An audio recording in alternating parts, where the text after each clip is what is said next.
उत्तराखंड की राजधानी देहरादून कभी अपनी प्राकृतिक सुंदरता और जलधाराओं के लिए प्रसिद्ध थी। उन्हीं जलधाराओं में से एक थी ऋषिपर्णा, जिसे आज रिस्पना नदी के नाम से जाना जाता है, जो कि देहरादून की एक महत्वपूर्ण नदी है। मसूरी की पहाड़ियों से निकलकर ये देहरादून शहर में बहती हुई सोंग नदी में मिलती है। कभी यह नदी ऋषियों की तपोभूमि और देहरादून की जीवन रेखा थी, लेकिन वर्तमान में प्रदूषण और अतिक्रमण के कारण ये गंभीर संकट का सामना कर रही है। नमस्कार दगड़ियों, मैं छू सीमा गढ़िया और आप सभी का स्वागत करती हूँ उत्तराखंड की नौनी चैनल की यूथ है बछावा सीरीज में। दीदी भूली भैजी सोना। ऋषिपर्णा का अर्थ संस्कृत में ऋषियों के पत्तों से युक्त या ऋषियों द्वारा पवित्र की गई नदी है। मान्यता है कि इस नदी के तट पर अनेक ऋषि मुनियों ने तपस्या की, जिसे इसे यह पवित्र नाम प्राप्त हुआ। प्राचीन काल में ऋषिपर्णा नदी देहरादून के प्रमुख जलधारा थी। इसके किनारे कई ऋषियों के आश्रम स्थित थे, जो आध्यात्मिक साधना के केंद्र थे। नदी का स्वच्छ जल कृषि पेयजल और अन्य दैनिक आवश्यकताओं के लिए उपयोग किया जाता था। इस कैनाल रोड कभी इस नदी के साथ साथ चलती थी, जहां अनेक घाट बने हुए थे। लोग इसे नहर से खेतों की सिंचाई, पेयजल आदि के लिए पानी प्राप्त करते थे। उत्तराखंड की राजधानी देहरादून में बहने वाली ये नदी दून घाटी की जीवन रेखा थी।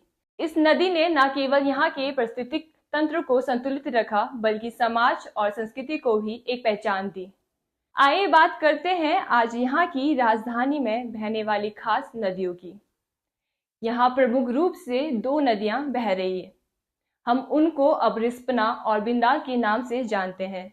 ये नदियां देहरादून की दो प्रसिद्ध नदियां हैं। ये दोनों ही नदियां शहर की जान हुआ करती थी, लेकिन अफसोस आज ये नदी अपने अस्तित्व की लड़ाई लड़ रही है। जो नदी कभी निर्मल जल से दून वासियों की प्यास बुझाती थी, वो अब एक गंदे नाले में तब्दील हो चुकी है। उसके किनारे कंक्रीट के जंगलों में बदल गए हैं और उसमें बहने वाले पानी अब बदबूदार और जहरीला हो चुका है। क्या यह हमारी संवेदनहीनता का प्रतीक नहीं? 1990 के दशक तक रिस्पना नदी का जल स्वच्छ और निर्मल था।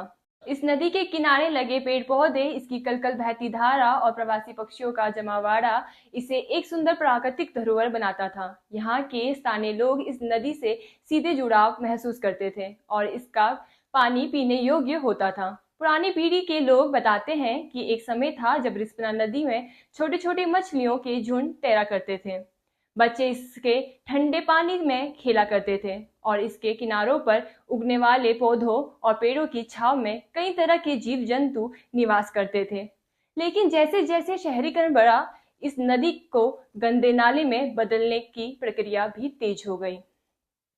अनियंत्रित विकास, अवैध कब्जे और अपशिष्ट प्रबंधन की अनदेखी के कारण ये नदी धीरे धीरे प्रदूषित होती गई। जहां कभी इसका निर्मल जल बहता था, वहां अब गंदगी और कचरे का अंबार दिखाई देता है। इसके पुनरुद्धार के लिए कई सरकारी और गैर सरकारी प्रयास किए गए, लेकिन वे अधिकतर घोषणाओं और अभियानों तक ही सीमित रह गए। हालांकि कई स्थानीय संगठनों ने क्लीन रिस्पना अभियान के जरिए इस नदी को साफ करने और इसे फिर से जीवित बनाने का प्रयास शुरू किए हैं। वहीं कुछ मीडिया रिपोर्ट्स के मुताबिक तत्कालीन मुख्यमंत्री त्रिवेंद्र सिंह रावत ने 8 फरवरी 2018 को ठोस अपशिष्ट प्रबंधन के लिए बहुराष्ट्रीय कंपनियों के साथ साझेदारी करने का योजना बनाई। रिस्पना और बिंदाल नदियों के पुनरुद्धार के लिए पूर्व में रिवर फ्रंट डेवलपमेंट योजना चलाई गई थी। इसके तहत कुछ स्थानों पर रिटेनिंग वॉल बनाई गई, लेकिन इसके बावजूद ठोस कचरे का प्रभाव पूरी तरह से नहीं रुक सका। तत्कालीन मुख्यमंत्री त्रिवेंद्र सिंह रावत ने जुलाई वर्ष 2018 में एक बड़े अभियान की शुरुआत की थी। इस अभियान में बच्चों, युवाओं, महिलाओं और बुजुर्गों सहित हजारों लोगों ने उत्साहपूर्वक भाग लिया और नदी के संरक्षण के प्रति अपनी प्रतिबद्धता व्यक्त की।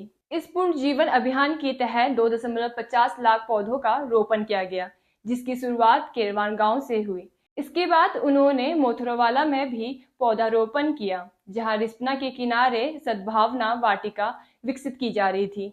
इस प्रयास का मुख्य उद्देश्य नदी के किनारों पर हरियाली बढ़ाकर इसके प्राकृतिक संतुलन का पुनर्स्थापित करना था। सभी ने मिलकर ये संकल्प लिया कि रिस्पना को उसके प्राचीन स्वरूप ऋषिपर्णा में पुनर्जीवित किया जाएगा। रावत ने अभियान में योगदान देने वाले सभी लोगों के प्रति आभार व्यक्त करते हुए कहा कि बरसात के मौसम में भी लोगों का जोश देखकर विश्वास है कि हम अपनी नदियों को पुनर्जीवित करने में सफल होंगे।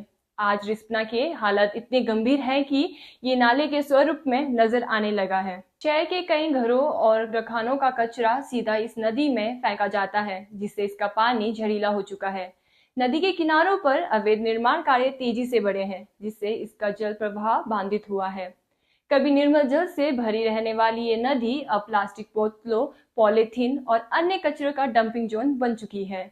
इन सब कारणों से ये नदी अपने अस्तित्व की अंतिम सांसें गिन रही है।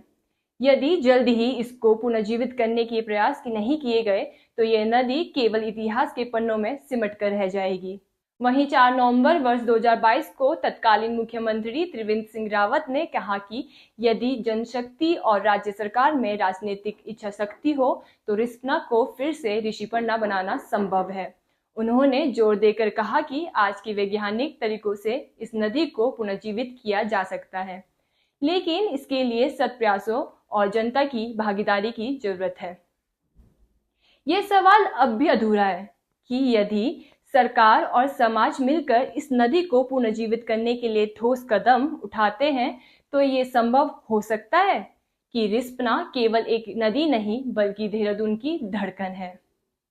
यदि इसे बचाना है तो हमें मिलकर प्रयास करने होंगे, अन्यथा आने वाली पीढ़ियों को हम केवल इसके अस्तित्व की कहानियां ही सुनाते रह जाएंगे। अगर हम अपनी नदियों को नहीं बचा सके तो हम अपने भविष्य को भी नहीं बचा पाएंगे। तो दगड़ियों, क्या कुछ है इस पर आपकी राय हमको अवश्य बताएगा। बाकी आप भी हमारी यूथ है बचावा सीरीज के साथ जुड़कर उत्तराखंड को बचाना चाहते हैं तो हमारी इस वीडियो को लाइक, शेयर और सब्सक्राइब करना बिल्कुल मत भूलिएगा। बाकी जल्द मिलते हैं यूथ है बचावा के साथ। धन्यवाद।